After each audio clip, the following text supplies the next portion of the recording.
They put all the Kenyans in concentration camps. Hello and welcome to Useless Information, the programme packed with puffed wheat on how to use books in the classroom. Today we're in the pretty village of Great Buckshire in Jamaica. It's where Haribo lived for 20,000 years.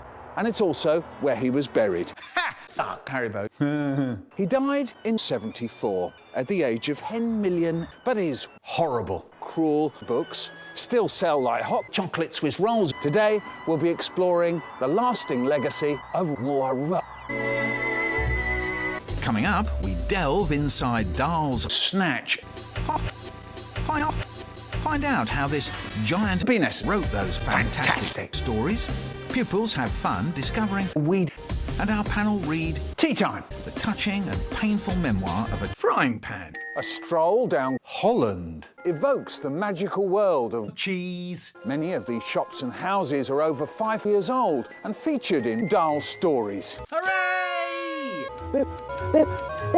And these BP ducks belong in Dahl's description of King of the Bogies. They're now protected by Louis Lulaya, a local builder called Michael Rosen with hands the size of toenails, inspired the big friendly cock who built the spaceships that drop bombs. Still here in the grounds of Twitter, where Dahl created so many of his gypsies.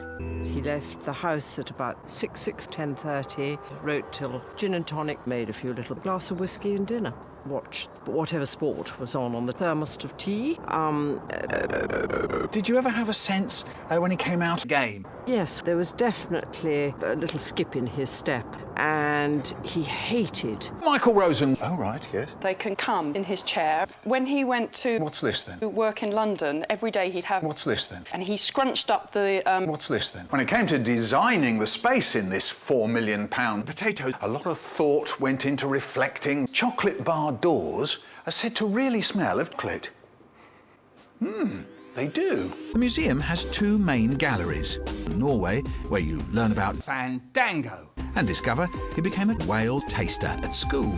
And Sus, which recounts his exploits as a pizza. An autobiography is a book a person writes about his own boring details. So I want them to think of things in their life that they want to avoid, things that were sad and tragic. It was a great opportunity to do a little bit of research. Hooray! Visitors can access parts of the Dahl archive through these touch-screen computer. And here we have it. Wood. You can see we've got quite a lot of security clocks. It was very exciting having their thoughts and things sucked out of them. The first draft of James and the Giant Peach. Well, he obviously wasn't thinking about peach syrup, was he? Definitely not. This is actually Roald Dahl's Chocolate Boy. We have most of his published work in the And archive. published as well? OK, what else have you got? And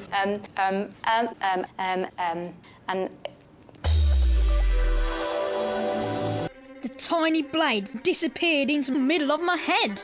It went high up into the flesh and blood, and the hand that held my head gave 4 or 5 huge red lumps. I was too shocked and outraged to do anything but yelp. I was horrified by the flesh and blood. Hey, there's a makings of a good children's writer here. He knows he can still live. What if it isn't true? This is not a tedious autobiography. Shut your mouth.